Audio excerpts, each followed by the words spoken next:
Hello दोस्तों, welcome to my बायोमी channel. और आज इस वीडियो लेक्चर में मैं आपको समझाने वाली हूँ रेस्पिरेटरी सिस्टम। तो if we talk about respiratory system, yes it is the most important organ system in our living body.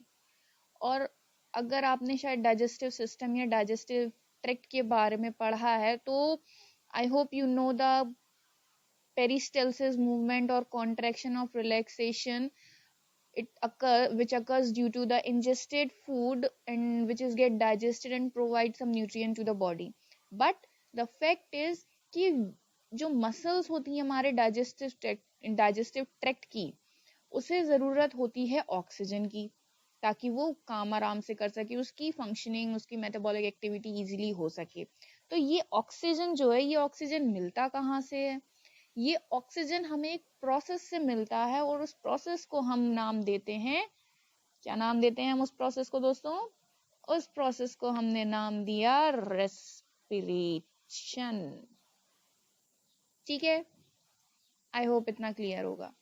अब भाई यार, अगर हम रेस्पिरेशन की बात कर ही रहे हैं तो रेस्पिरेशन कैसे होता है, क्या होता है? ठीक है, ऑक्सीजन मिलती है, कार्बन डाइऑक्साइड निकलती है, रेस्पिरेशन है। if you want to if someone asks you to explain respiration in the form of equation, then how will you explain? Let's see, I'm going to write it over here. Glucose plus oxygen gives rise to CO2 plus H2O plus energy. Energy in which form? Energy will be in ATP form. ठीक है, तो अब इसी reaction को मैं आपको words में define कर देती हूँ।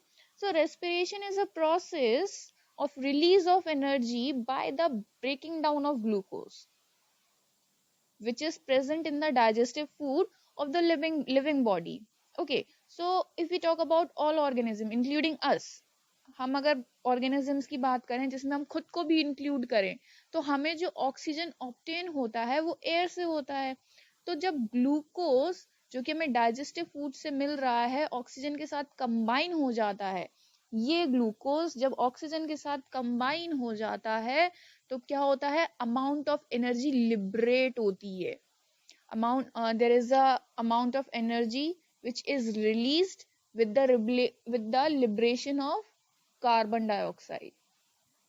ठीक है, और कुछ वाटर जो है किसके फॉर्म में निकल जाता है? वेपर्स के फॉर्म में।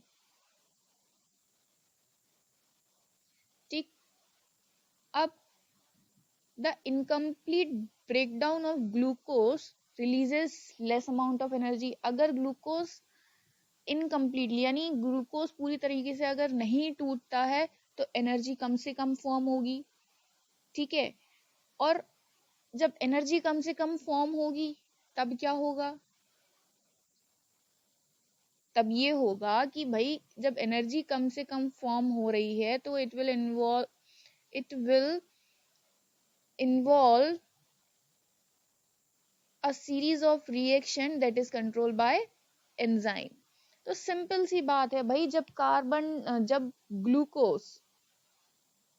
ये ग्लूकोज ऑक्सीजन के साथ जुड़ जाएगा तो हमारा क्या होगा? कार्बन डाइऑक्साइड का लिबरेशन होगा, पानी वेपर्स के फॉर्म में निकल जाएगा और एनर्जी हमारी किस फॉर्म में रिलीज हो जाएगी? एटीपी के फॉर्म में। यहाँ पर आई होप आपको पता हो एटीपी का मतलब होता है एडिनोसिन डाइफॉस्फेट।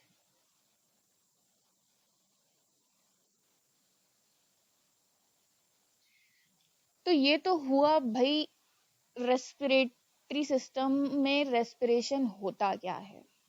ठीक, अब आगे देखते हैं।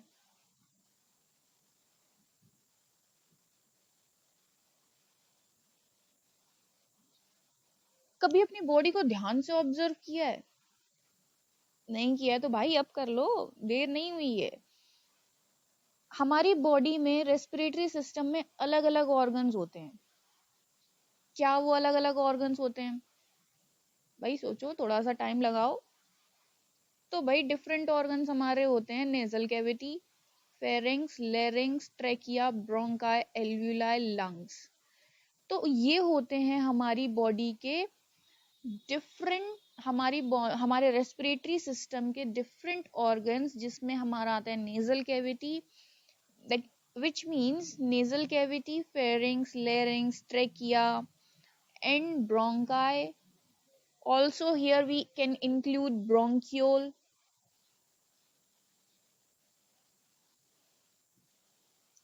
Next is lung and last is alveoli. तो अब मैं ये